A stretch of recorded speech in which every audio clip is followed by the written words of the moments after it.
한국의 경제 강국으로의 부상은 전 세계를 사로잡는 이야기입니다. 참혹한 전쟁에서 겨우 회복한 작은 나라가 기술, 산업, 혁신의 글로벌 리더로 변모하는 모습을 상상해보세요. 이 이야기는 결단력, 현명한 계획, 그리고 국민들의 끈질긴 정신에 대한 이야기입니다. 한국의 경제 지형을 여행해봅시다. 세계에서 가장 분주하고 가장 발전된 공항 중 하나인 인천국제공항에 착륙했다고 상상해보세요. 비행기에서 내리자마자 최첨단 기술에 둘러싸여 있습니다. 로봇이 수암을 찾는 곳까지 안내하고 초고속 과부지 네트워크가 연결 상태를 유지해줍니다. 한국의 경제 기적을 처음으로 엿볼 수 있는 순간입니다. 고속 KTX 열차를 타면 몇 분 안에 대한민국 경제 엔진의 심장부인 서울로 이동합니다. 도시 풍경은 한국의 빠른 발전을 증명하는 증거입니다. 고층 빌딩에는 삼성, LG, 현대와 같은 글로벌 대기업의 본사가 자리 잡고 있습니다. 한때 가족 단위의 소규모 기업이었던 이 기업들은 이제 스마트폰부터 전기 자동차까지 모든 제품을 생산하며 세계 무대에서 경쟁하고 있습니다. 하지만 한국의 경제는 대기업에만 국한된 것이 아닙니다. 서울의 번화한 거리를 걷다 보면 전통시장과 첨단 스타트업이 활기차게 어우러져 있는 모습을 볼 수 있습니다. 혁신적인 아이디어로 무장한 젊은 기업가들이 핀테크, 생명공학, 인공지능과 같은 산업에서 판도를 바꾸고 있습니다. 이처럼 과거와 현재, 전통과 혁신의 조화는 한국 경제 성공의 핵심 요소입니다. 잠시 숫자에 대해 이야기해 보겠습니다. 한국은 이제 세계에서 10번째로 큰 경제 대국이 되었습니다. 인구가 5,100만 명에 불과한 나라로서는 놀라운 수치입니다. 2022년 한국의 GDP는 무려 1조 8천억 달러에 달했습니다. 이는 스페인이나 네덜란드와 같은 많은 유럽 국가들의 경제 규모보다 더 큰 규모입니다. 한국은 어떻게 이렇게 눈부신 성장을 이룰 수 있었을까요? 그 이야기는 1960년대부터 시작됩니다. 당시 한국은 세계에서 가장 가난한 나라 중 하나였습니다. 대부분의 사람들이 농촌에 거주하며 쌀과 기타 농작물을 재배했습니다. 평균 소득은 연 79달러에 불과했습니다. 오늘날 한국인의 평균 소득은 연 3만 4천 달러가 넘습니다.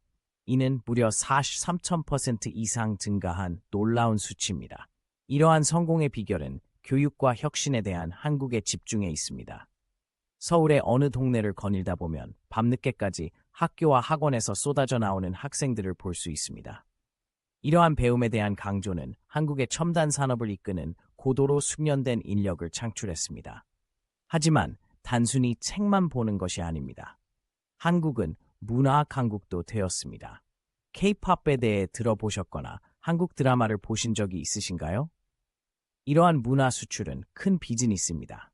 방탄소년단과 같은 밴드와 오징어 게임 같은 TV 프로그램의 성공으로 한국은 전 세계 엔터테인먼트 지도에 이름을 올렸습니다.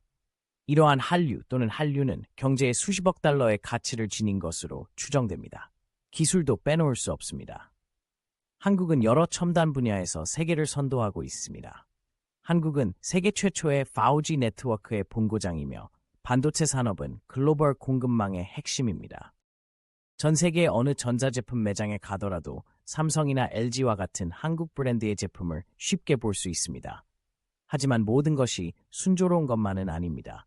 한국도 도전에 직면해 있습니다. 인구 고령화가 빠르게 진행되고 있고 출산율은 세계에서 가장 낮은 수준입니다. 이러한 인구구조 변화는 향후 경제에 문제가 될 수 있습니다. 또한 다른 아시아 국가, 특히 중국과의 경쟁도 치열합니다. 이러한 도전에도 불구하고 한국은 계속해서 혁신하고 적응하고 있습니다. 정부는 4차 산업혁명이라고 불리는 분야에 막대한 투자를 하고 있습니다. 여기에는 인공지능, 로봇공학, 사물 인터넷과 같은 기술이 포함됩니다. 한국의 실리콘밸리로 불리는 판교 테크노밸리를 방문하면 이러한 미래지향적인 접근 방식이 실제로 작동하는 것을 볼 수 있습니다. 한국의 경제적 성공은 단순히 돈을 버는 것만이 아닙니다. 그것은 또한 사람들의 삶을 개선하는 것이기도 합니다. 한국은 세계 최고 수준의 의료 시스템을 갖추고 있으며 우수한 대중교통과 낮은 범죄율로 유명한 도시입니다. 이러한 요소들은 많은 한국인의 삶의 질을 높이는 데 기여하고 있습니다. 한국의 경제 환경을 둘러보며 이 작은 나라가 놀라운 성취를 이룩한 것은 분명합니다. 전쟁으로 폐허가 된 가난에서 첨단 기술의 번영에 이르기까지 한국의 여정은 비전과 노력, 혁신에 대한 헌신으로 무엇이든 이룰 수 있다는 것을 증명합니다. 한국 경제의 이야기는 아직 끝나지 않았습니다. 기술과 혁신의 경계를 계속 넓혀가고 있는 한국의 미래는 어떤 모습일지 상상하는 것만으로도 흥미진진합니다. 모든 가정에서 한국산 비행 자동차나 로봇을 볼 수 있을까요? 시간이 지나야 알 수 있겠죠. 하지만 한 가지 확실한 것은 앞으로도 한국은 글로벌 경제 무대에서 주요한 역할을 계속할 것이라는 점입니다. 전쟁으로 폐허가 된 나라에서 경제 강국이 된 한국의 여정은 상상력을 사로잡는 이야기입니다. 불과 수십 년 만에 가난한 나라를 세계 최고의 경제 대국으로 탈바꿈시킨 결단력, 노력, 현명한 계획에 대한 이야기입니다. 1950년대로 시간여행을 떠나보겠습니다. 한국은 국토 대부분이 폐허가 된 참혹한 전쟁에서 막 벗어난 지 얼마 되지 않았습니다. 건물은 파괴되고 농장은 버려졌으며 많은 사람들이 먹을 식량을 구하기 위해 고군분투했습니다. 암울한 시기였고 미래가 불투명해 보였습니다. 하지만 대한민국 국민들은 포기하지 않았습니다. 국민들은 팔을 걷어붙이고 국가 재건에 나섰습니다. 박정희 대통령이 이끄는 정부는 경제 재도약을 위한 대담한 계획을 세웠습니다. 다른 나라에 판매할 제품을 만드는 데 집중하기로 결정했는데 이를 수출 지향적 산업화 전략이라고 합니다. 고속도로에서 속도를 높이는 자동차처럼 기어를 변속하는 국가를 상상해 보세요. 한국이 바로 그런 나라입니다.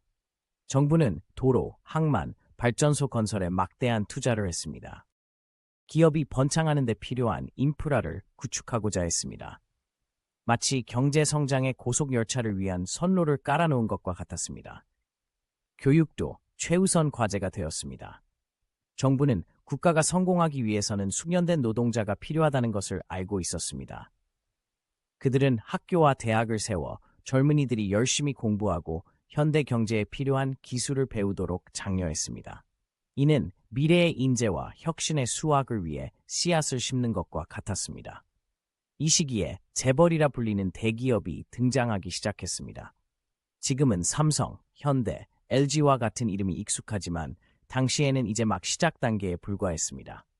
이 기업들은 정부의 지원을 받으며 빠르게 성장하여 한국 경제 성장의 원동력이 되었습니다. 이 기업들을 매년 더 크고 튼튼하게 성장하며 새로운 산업과 시장으로 뻗어나가는 큰 나무로 상상해 보세요. 예를 들어 삼성은 생선과 야채를 판매하는 작은 무역회사로 시작했습니다. 오늘날 삼성은 전자 및 기술 분야의 글로벌 리더가 되었습니다. 엄청난 변화입니다. 수출에 집중한 것이 결실을 맺었습니다. 선박에서 전자제품에 이르기까지 한국 제품이 전 세계 시장에 등장하기 시작했습니다. 한국은 고품질의 저렴한 상품으로 유명해졌습니다. 전 세계 사람들이 사고 싶어하는 물건을 만들 수 있는 한국의 초능력을 발견한 것과 같았습니다. 하지만 순탄한 항해만 있었던 것은 아니었습니다.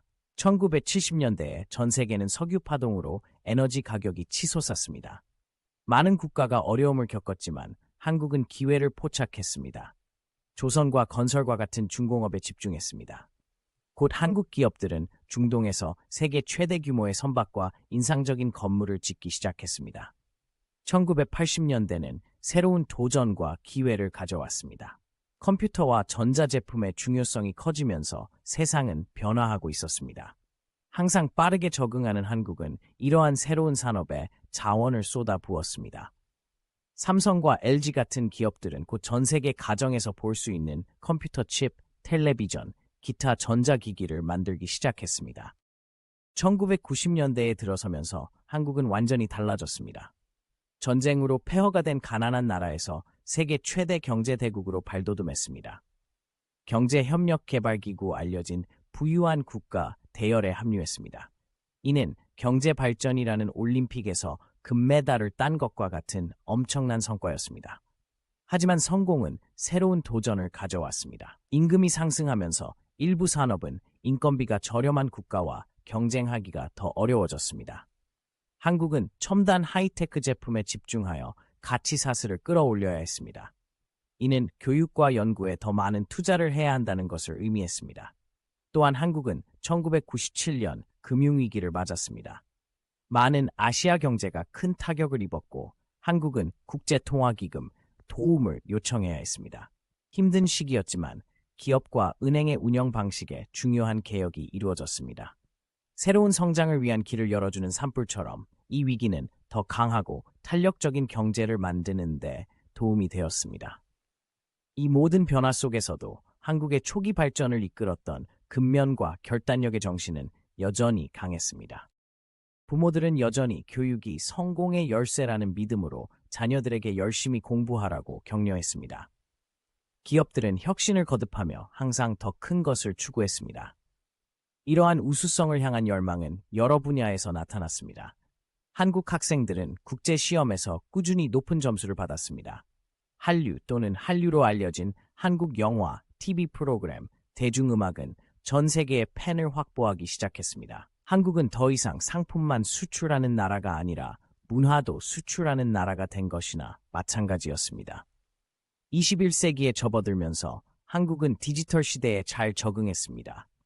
한국은 인터넷 인프라에 막대한 투자를 단행하여 세계에서 가장 잘 연결된 국가 중 하나가 되었습니다. 이를 통해 온라인 게임과 이커머스 등의 분야에서 새로운 산업의 토대가 마련되었습니다. 오늘날 한국은 기술과 혁신의 선두주자로 알려져 있습니다. 한국은 세계에서 가장 앞선 전자 및 자동차 회사의 본거지입니다. 한국의 스마트폰, TV, 자동차는 전 세계적으로 인기가 높습니다. 한때 국민을 먹여 살리기 위해 고군분투했던 한국은 이제 기술과 대중문화의 글로벌 트렌드를 주도하고 있습니다. 한국의 발전사를 흔히 수도 서울을 가로지르는 강을 가리켜 한강의 기적이라고 부릅니다. 하지만 실제로는 기적이 아니었습니다. 열심히 일하고 현명하게 계획하고 변화하는 시대에 적응하려는 의지가 만들어낸 결과였습니다. 이 여정을 되돌아보면 한국의 성공은 단순히 경제 성장만이 아니었음을 알 수 있습니다. 그것은 한 사회의 변화에 관한 것이었습니다. 전쟁으로 폐허가 된 나라에서 한국은 강력한 경제와 풍부한 문화를 바탕으로 전 세계에 영향을 미치는 활기찬 민주주의 국가가 되었습니다. 이러한 변화는 하루아침에 이루어지지 않았습니다. 수십 년에 걸친 노력이 필요했고 각 세대는 앞선 세대의 업적을 바탕으로 성장했습니다. 이는 엄청난 도전에 직면하고 결단력과 독창성을 통해 이를 극복한 한 민족의 회복 탄력성 이야기입니다. 한국의 여정은 다른 개발도상국들에게 교훈을 제공합니다. 교육, 인프라, 기술에 대한 투자가 얼마나 중요한지 보여줍니다. 명확한 경제 전략을 세우고 필요할 때 기꺼이 방향을 바꾸는 것의 가치를 보여줍니다. 또한 근면과 교육에 높은 가치를 두는 사회의 힘을 강조합니다. 미래를 내다볼 때 한국은 계속해서 도전에 직면하고 있습니다. 인구 고령화, 다른 국가와의 경쟁 심화, 북한과의 지속적인 긴장 등은 한국이 해결해야 할 문제 중 일부에 불과합니다. 하지만 장애물을 극복해온 한국의 역사를 고려할 때 앞으로도 한국이 계속해서 적응하고 번영할 것이라고 믿을 만한 충분한 이유가 있습니다. 한국의 발전 이야기는 아직 끝나지 않았습니다. 항상 새로운 기회와 개선 방법을 모색하며 스스로를 끊임없이 재창조하는 대한민국의 이야기는 현재 진행형입니다.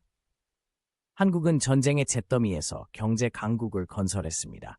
이제 대한민국은 전 세계적으로 기술과 문화의 미래를 만들어가고 있습니다.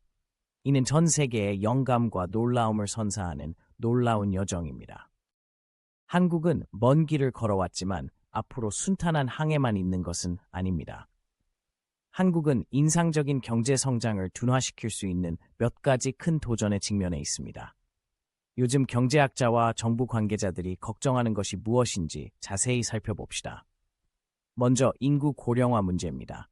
한국의 출산율은 세계에서 가장 낮은 수준으로 떨어졌습니다. 이는 매년 노동시장에 진입하는 젊은이들의 수가 줄어든다는 것을 의미합니다.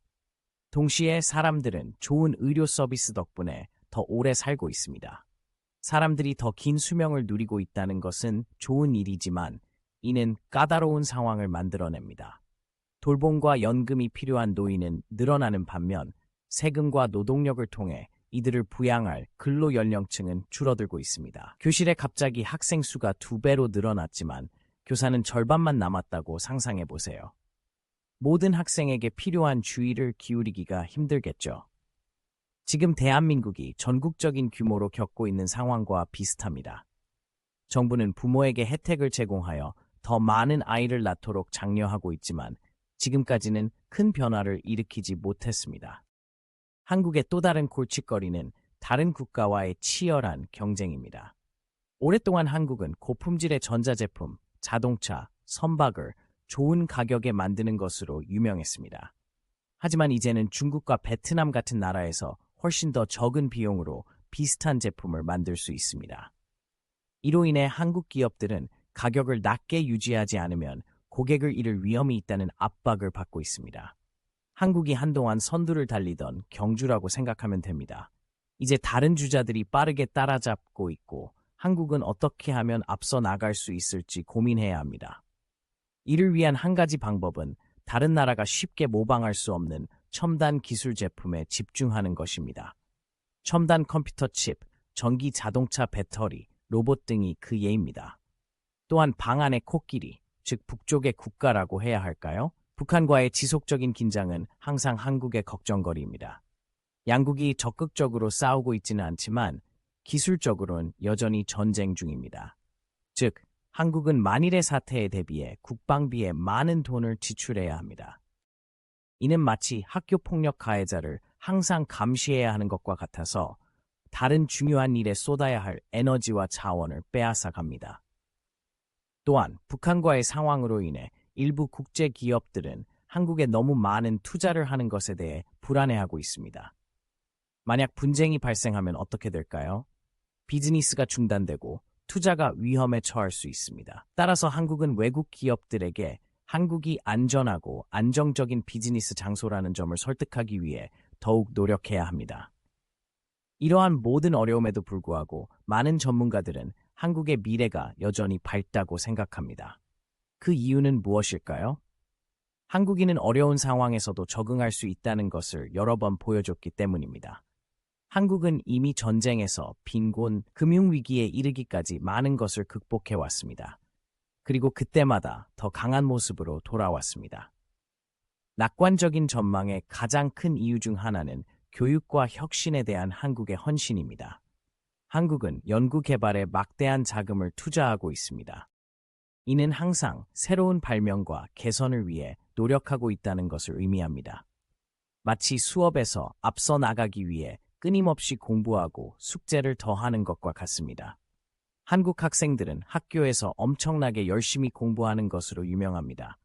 이러한 배움에 대한 헌신은 성인이 된 후에도 이어져 많은 직장인들이 자신의 기술을 향상시키기 위해 끊임없이 노력합니다. 이러한 노력과 끊임없는 배움의 문화는 어려운 상황에서도 한국이 경쟁력을 유지하는 데 도움이 됩니다. 또 다른 밝은 점은 대중문화에서 한국의 영향력이 커지고 있다는 점입니다. 한국 음악, TV 프로그램, 영화는 전 세계적으로 큰 인기를 얻고 있습니다. 이러한 소프트 파워는 한국에 대한 긍정적인 이미지를 형성하고 한국 상품과 관광에 대한 더 많은 관심으로 이어질 수 있습니다.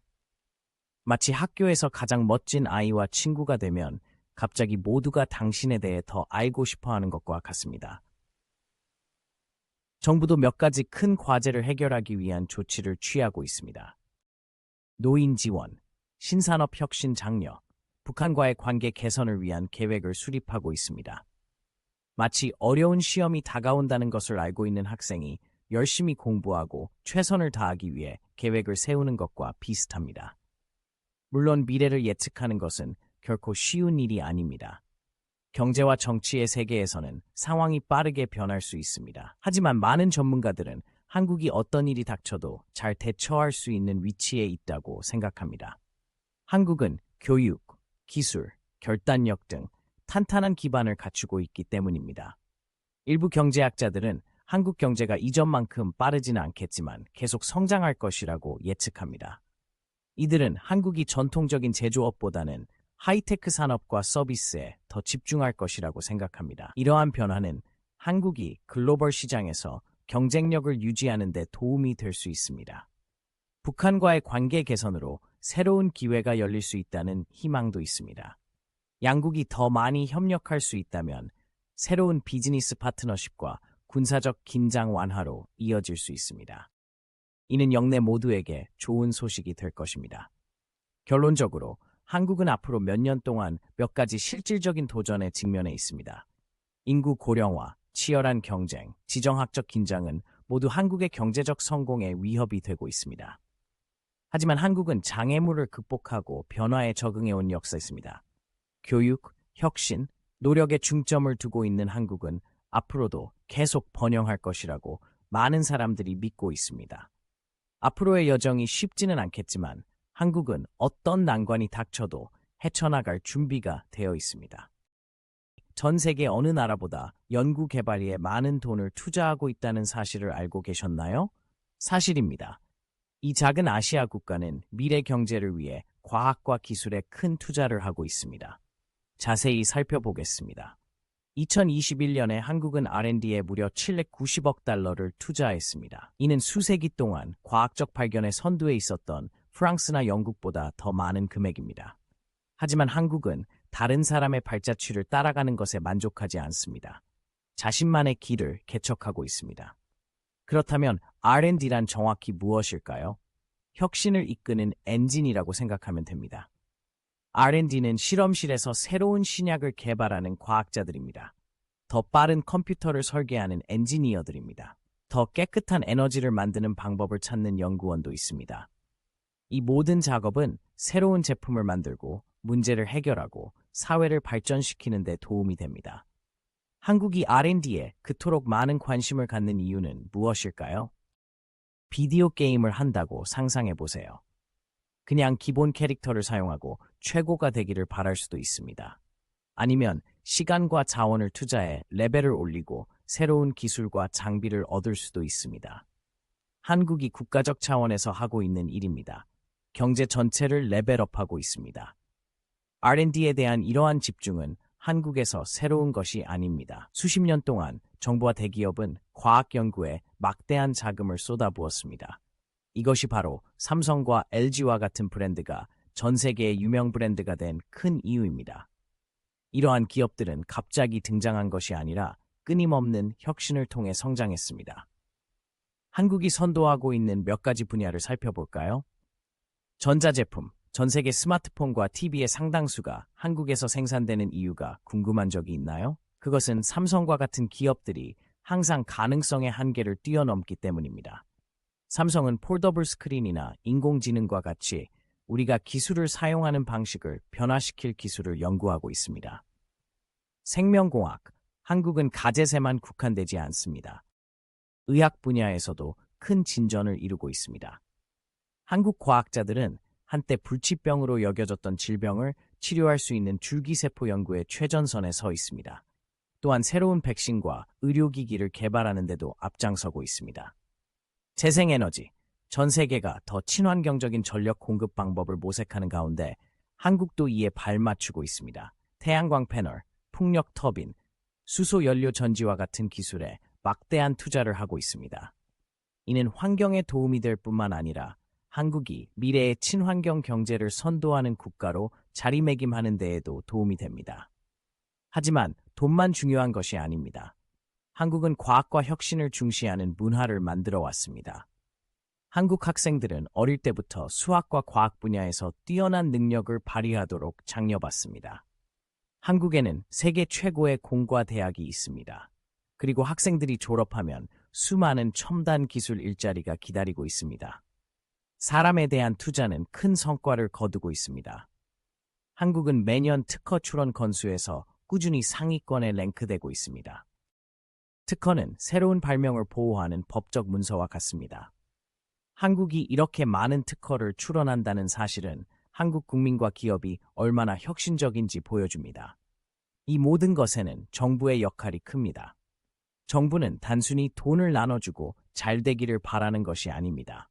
R&D 투자가 현명하게 사용될 수 있도록 신중한 계획과 전략을 세우고 있습니다. 대학 및 기업과 긴밀히 협력하여 가장 유망한 연구 분야를 파악합니다. 그런 다음 혁신을 실현하는 데 필요한 리소스를 제공합니다. 한국의 4차 산업혁명 준비 방식이 그 좋은 예입니다. 4차 산업혁명은 기술이 우리 삶의 모든 측면을 변화시키는 방식을 일컫는 멋진 용어입니다. 한국은 인공지능, 로봇공학, 일상적인 사물이 인터넷에 연결되는 사물 인터넷 등에 투자하고 있습니다. 미래에 어떤 일이 벌어지든 경제가 준비되어 있는지 확인하고자 하는 것입니다. 하지만 모든 것이 순조로운 것은 아닙니다.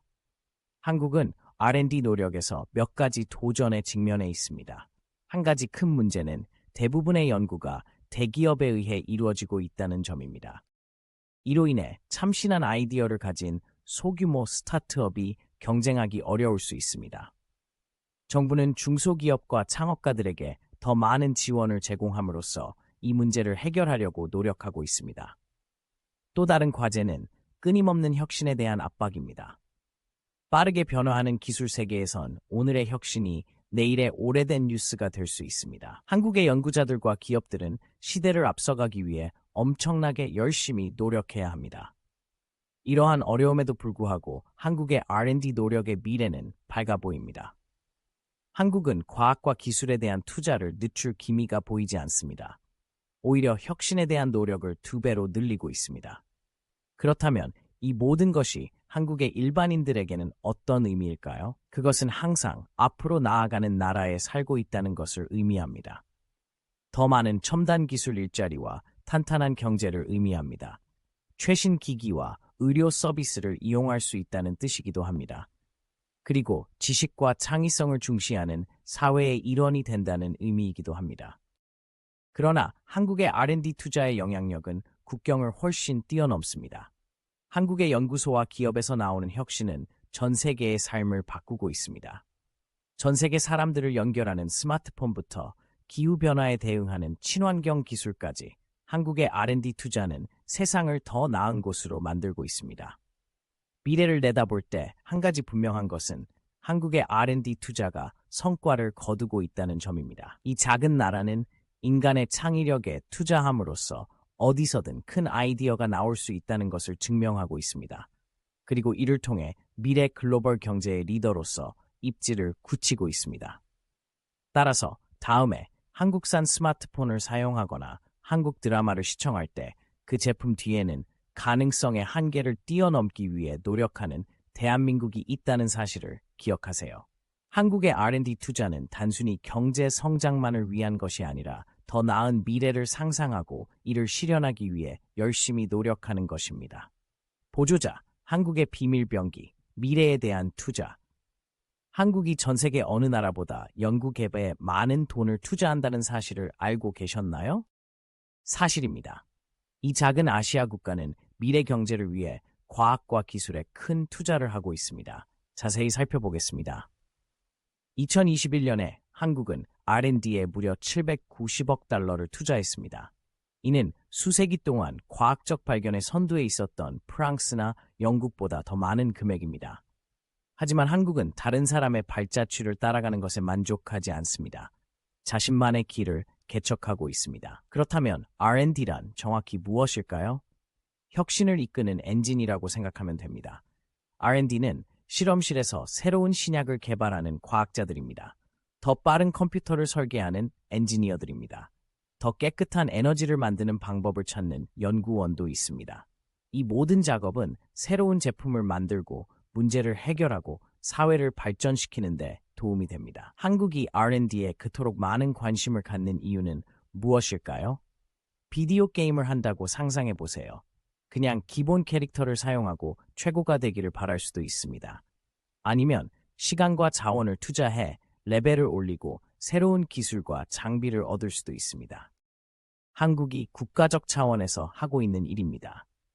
경제 전체를 레벨업하고 있습니다.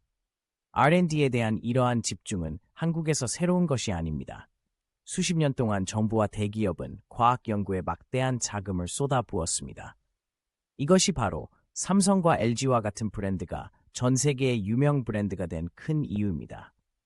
이러한 기업들은 갑자기 등장한 것이 아니라 끊임없는 혁신을 통해 성장했습니다. 한국이 선도하고 있는 몇 가지 분야를 살펴볼까요? 전자제품. 전 세계 스마트폰과 TV의 상당수가 한국에서 생산되는 이유가 궁금한 적이 있나요? 그것은 삼성과 같은 기업들이 항상 가능성의 한계를 뛰어넘기 때문입니다. 삼성은 폴더블 스크린이나 인공지능과 같이 우리가 기술을 사용하는 방식을 변화시킬 기술을 연구하고 있습니다. 생명공학. 한국은 가제재만 국한되지 않습니다. 의학 분야에서도 큰 진전을 이루고 있습니다. 한국 과학자들은 한때 불치병으로 여겨졌던 질병을 치료할 수 있는 줄기세포 연구의 최전선에 서 있습니다. 또한 새로운 백신과 의료기기를 개발하는 데도 앞장서고 있습니다. 재생에너지. 전 세계가 더 친환경적인 전력 공급 방법을 모색하는 가운데 한국도 이에 발맞추고 있습니다. 태양광 패널, 풍력 터빈, 수소연료 전지와 같은 기술에 막대한 투자를 하고 있습니다. 이는 환경에 도움이 될 뿐만 아니라 한국이 미래의 친환경 경제를 선도하는 국가로 자리매김하는 데에도 도움이 됩니다. 하지만 돈만 중요한 것이 아닙니다. 한국은 과학과 혁신을 중시하는 문화를 만들어 왔습니다. 한국 학생들은 어릴 때부터 수학과 과학 분야에서 뛰어난 능력을 발휘하도록 장려받습니다. 한국에는 세계 최고의 공과 대학이 있습니다. 그리고 학생들이 졸업하면 수많은 첨단 기술 일자리가 기다리고 있습니다. 사람에 대한 투자는 큰 성과를 거두고 있습니다. 한국은 매년 특허 출원 건수에서 꾸준히 상위권에 랭크되고 있습니다. 특허는 새로운 발명을 보호하는 법적 문서와 같습니다. 한국이 이렇게 많은 특허를 출원한다는 사실은 한국 국민과 기업이 얼마나 혁신적인지 보여줍니다. 이 모든 것에는 정부의 역할이 큽니다. 정부는 단순히 돈을 나눠주고 잘 되기를 바라는 것이 아닙니다. R&D 투자가 현명하게 사용될 수 있도록 신중한 계획과 전략을 세우고 있습니다. 대학 및 기업과 긴밀히 협력하여 가장 유망한 연구 분야를 파악합니다. 그런 다음 혁신을 실현하는 데 필요한 리소스를 제공합니다. 한국의 4차 산업혁명 준비 방식이 그 좋은 예입니다. 4차 산업혁명은 기술이 우리 삶의 모든 측면을 변화시키는 방식을 일컫는 멋진 용어입니다. 한국은 인공지능, 로봇공학, 일상적인 사물이 인터넷에 연결되는 사물 인터넷 등에 투자하고 있습니다. 미래에 어떤 일이 벌어지든 경제가 준비되어 있는지 확인하고자 하는 것입니다. 하지만 모든 것이 순조로운 것은 아닙니다. 한국은 R&D 노력에서 몇 가지 도전에 직면해 있습니다. 한 가지 큰 문제는 대부분의 연구가 대기업에 의해 이루어지고 있다는 점입니다. 이로 인해 참신한 아이디어를 가진 소규모 스타트업이 경쟁하기 어려울 수 있습니다. 정부는 중소기업과 창업가들에게 더 많은 지원을 제공함으로써 이 문제를 해결하려고 노력하고 있습니다. 또 다른 과제는 끊임없는 혁신에 대한 압박입니다. 빠르게 변화하는 기술 세계에선 오늘의 혁신이 내일의 오래된 뉴스가 될 수 있습니다.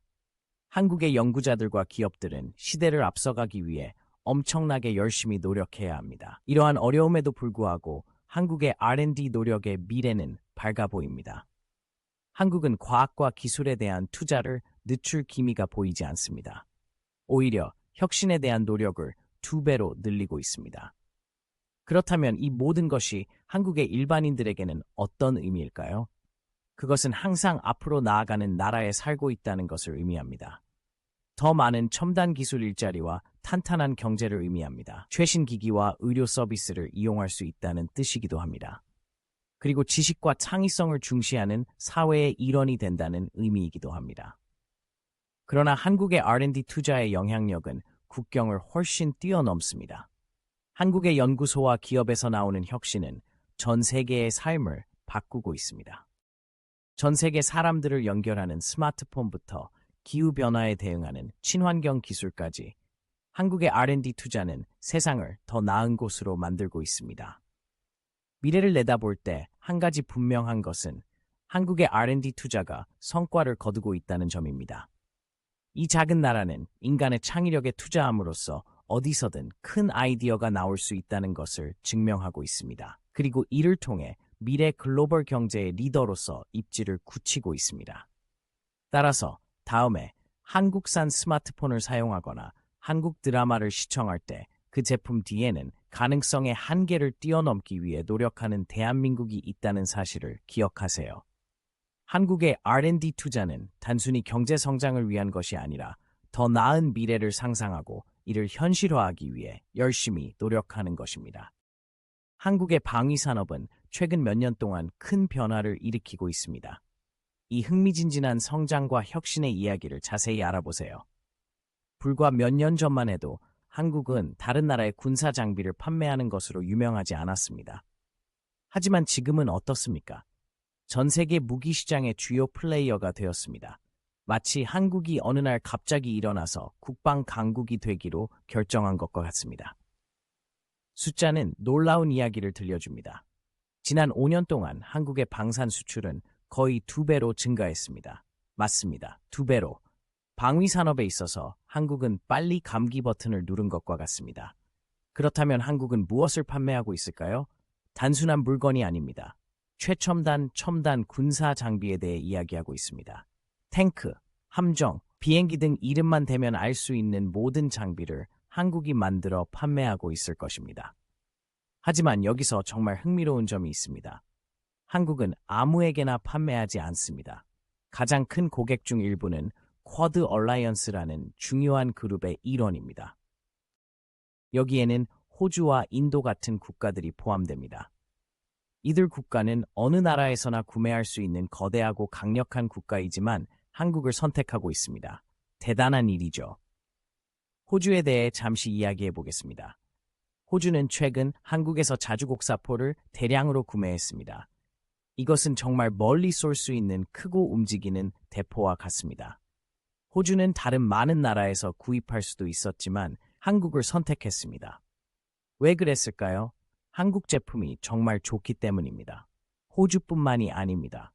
또 다른 쿼드 회원국인 인도도 한국의 군사 장비를 구매하고 있습니다. 포병 시스템 같은 것들을 구매했습니다.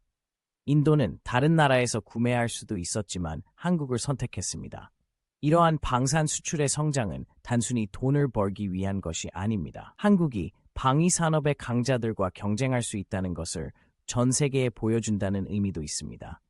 미국, 러시아, 중국과 같은 국가들이 오랫동안 이 시장을 장악해왔습니다. 이제 한국은 우리도 할 수 있다라고 말하고 있습니다. 그렇다면 한국은 어떻게 군사 장비를 잘 만들게 되었을까요? 앞서 이야기한 연구 개발로 거슬러 올라갑니다. 한국이 R&D에 얼마나 많은 투자를 하는지 기억하시죠? 그중 상당 부분이 국방 기술에 투자됩니다. 한국의 기업과 연구자들은 항상 새롭고 더 나은 군사 장비를 개발하기 위해 노력하고 있습니다. 다른 나라에서 하는 것을 모방하는 것이 아닙니다. 자신들만의 아이디어와 혁신을 만들어내고 있습니다. 호주와 인도 같은 나라들이 한국 제품에 관심을 갖는 이유도 바로 이 때문입니다. 단순히 좋은 제품일 뿐만 아니라 최첨단 제품인 경우도 많습니다. 한 가지 예를 들어보겠습니다. 한국은 K2 블랙팬서라는 전차를 개발했습니다. 이것은 단순한 탱크가 아닙니다. 세계에서 가장 진보된 탱크 중 하나입니다. 전투에서 매우 효과적인 모든 종류의 첨단 기능을 갖추고 있습니다. 전 세계 국가들이 줄을 서서 구매하고 있습니다. 하지만 탱크뿐만이 아닙니다. 한국도 첨단 함정을 만들고 있습니다. 최신 기술이 집약된 구축함이라는 배를 개발했습니다. 이 함정은 미국 해군에서도 관심을 보일 정도로 성능이 뛰어납니다. 그리고 항공기도 빼놓을 수 없습니다. 한국은 KF-21이라는 전투기를 자체 개발 중입니다. 전투기를 직접 만들 수 있는 나라는 많지 않기 때문에 이것은 큰 문제입니다. 정말 복잡하고 비용이 많이 드는 일입니다. 하지만 한국은 이를 해내고 있고 잘 해내고 있습니다. 방위 산업에서의 이러한 성공은 한국 경제에 파급 효과를 가져오고 있습니다. 일자리를 창출하고 돈을 벌어들이고 전 세계에서 한국의 명성을 높이는 데 도움이 되고 있습니다. 또한 한국이 다른 국가와 더 강력한 관계를 구축하는 데도 도움이 되고 있습니다. 한국가가 한국에서 군사 장비를 구매할 때 단순히 탱크나 선박, 비행기를 구매하는 것이 아닙니다. 훈련, 유지보수 지원, 장기적인 관계도 얻게 됩니다. 이를 통해 한국은 이들 국가와 강력한 유대 관계를 구축할 수 있습니다. 하지만 모든 것이 순조로운 것만은 아닙니다. 군용 장비를 만들고 판매하는 것은 복잡한 사업입니다. 따라야 할 규칙과 규정이 많습니다. 국가는 누구에게 판매할지 신중해야 합니다. 한국은 이 모든 것을 신중하게 탐색해야 합니다. 경쟁도 치열합니다. 다른 나라들도 한국의 성공을 가만히 지켜보고만 있지 않습니다. 그들은 시장 점유율을 유지하기 위해 열심히 노력하고 있습니다. 이는 한국이 앞서 나가기 위해 계속 혁신하고 개선해야 한다는 것을 의미합니다. 미래를 내다보면 한국의 방위 산업에 대한 전망은 밝아 보입니다. 한국은 국방 기술에 더 많은 투자를 계획하고 있습니다. 인공지능과 군사용 로봇 공학 같은 기술을 연구하고 있습니다. 이러한 기술들은 차세대 국방 기술 분야에서 가장 중요한 분야가 될 수 있으며 한국은 그 선두에 서기를 원합니다. 또한 한국은 고객 기반을 확대하고자 합니다. 호주와 인도와 같은 국가에 판매하는 것도 좋지만 한국은 더 많은 국가에 판매하기를 원합니다. 유럽, 중동, 남미 시장도 고려하고 있습니다. 방위 산업의 이러한 성장과 성공은 한국을 바라보는 세계의 시각을 바꾸고 있습니다. 한국은 더 이상 스마트폰과 K-팝 같은 것들로만 알려져 있지 않습니다. 이제 한국은 글로벌 방산 시장의 주요 플레이어로도 알려져 있습니다. 이러한 성공 스토리는 많은 한국인에게 자부심의 원천입니다. 한국전쟁 이후 대한민국이 얼마나 멀리 왔는지를 보여줍니다. 당시 한국은 국방을 다른 나라에 의존했습니다. 이제는 다른 나라를 방어하는 데 도움을 주고 있습니다. 결론적으로 한국의 방위 산업은 최근 몇 년 동안 놀라운 성장을 이루었습니다. 혁신과 노력, 현명한 투자를 통해 한국은 세계 무기 시장의 주요 플레이어가 되었습니다. 한국은 새롭고 진보된 군사 기술을 계속 개발함에 따라 이 분야에서 영향력이 더욱 커질 것입니다. 한국의 방위 산업에 있어 지금이야말로 흥미로운 시기이며 전 세계가 한국의 다음 행보를 지켜보고 있습니다. 한국은 기로에 서 있습니다. 반도의 작은 국가인 대한민국은 1950년대 한국전쟁의 참화 이후 먼 길을 걸어왔습니다. 오늘날 한국은 기술 강국이자 경제적 성공 사례입니다. 하지만 도전 과제도 산적해 있습니다. 향후 몇 년간 복잡한 지정학적 상황을 어떻게 헤쳐나가느냐에 따라 한국의 미래가 결정될 것입니다. 방안의 코끼리, 북한부터 시작하겠습니다. 남북한 엄밀히 말하면 70년 넘게 전쟁 중이며 휴전으로만 평화를 유지하고 있습니다. 북한이 미사일 실험을 하거나 위협적인 발언을 할 때와 같이 주기적으로 긴장이 고조됩니다. 이러한 북쪽 이웃의 끊임없는 위협으로 인해 한국은 강력한 군사력과 긴밀한 한미동맹을 유지해야 합니다. 하지만 이는 북한에만 국한된 문제가 아닙니다. 한국은 중국, 일본, 미국과 같은 주요 강대국과의 관계도 신중하게 균형을 맞춰야 합니다. 중국은 한국의 최대 무역 파트너이자 북한의 주요 동맹국입니다.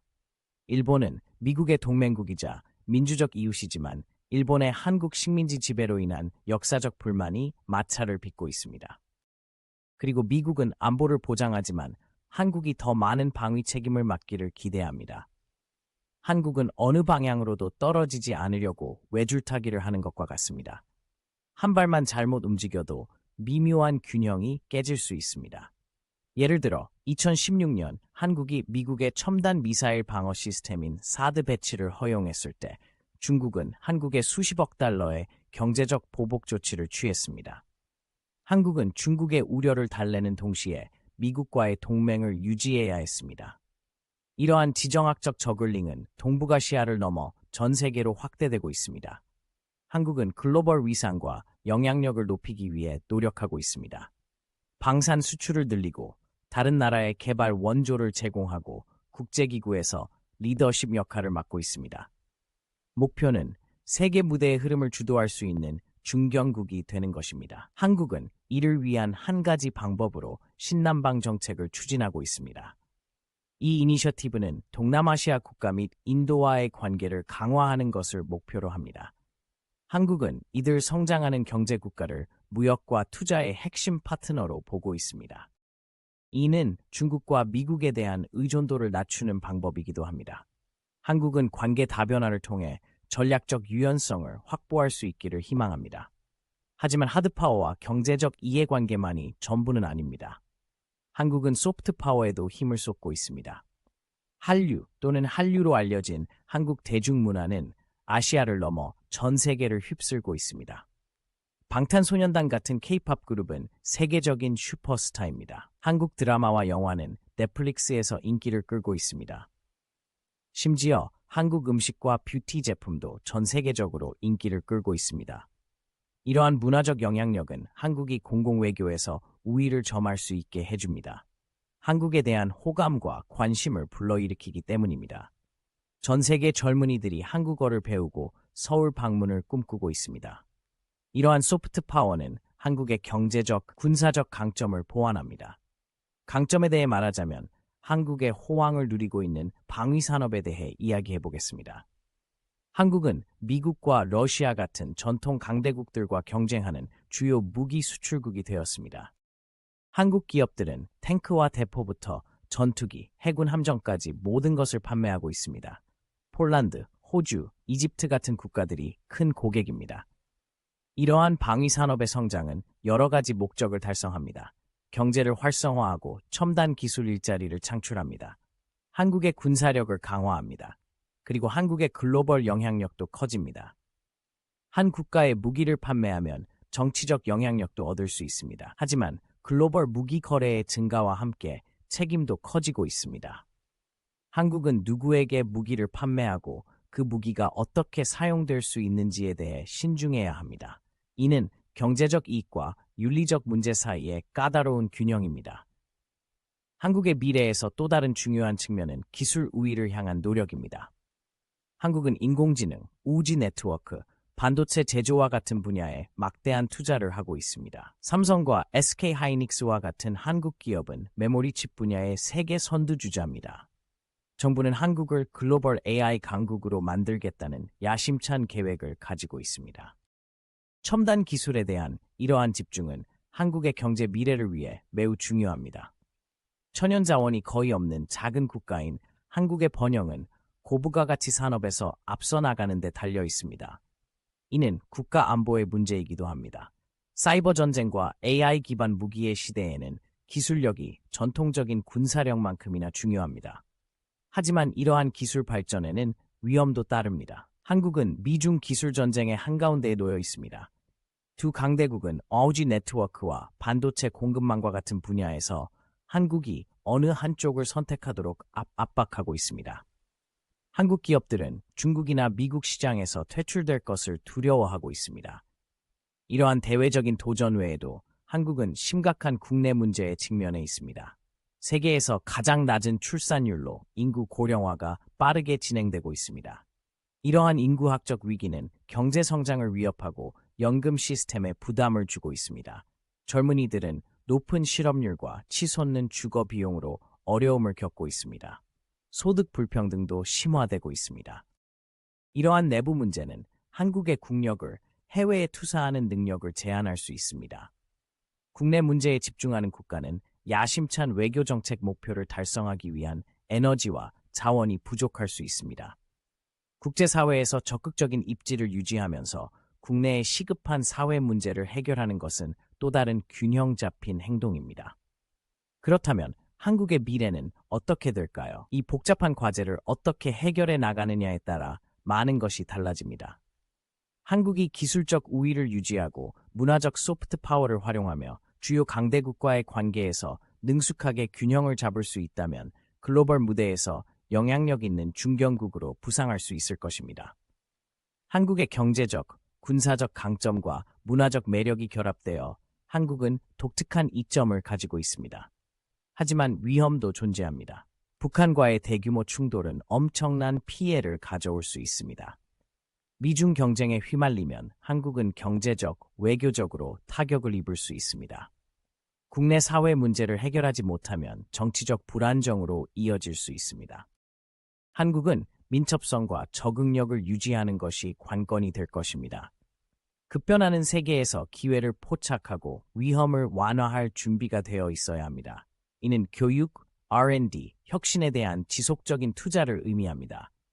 이는 북한에 대한 강력한 유지하면서 가능하면 대화와 경제 협력을 추구해야 함을 의미합니다. 이는 단일 동맹국이나 시장에 지나치게 의존하지 않도록 국제 파트너십을 신중하게 다변화하는 것을 의미합니다. 전쟁으로 폐허가 된 가난에서 글로벌 강국으로 도약한 한국의 여정은 놀랍습니다. 그 여정의 다음 장도 마찬가지로 중요할 것입니다. 전 세계가 강대국 경쟁과 기술 혁신의 시대에 접어들면서 한국의 선택은 한반도를 넘어 전 세계에 파급 효과를 미칠 것입니다. 전 세계는 이 역동적인 나라가 21세기 지정학의 험난한 물살을 헤쳐나가는 과정을 지켜볼 것입니다.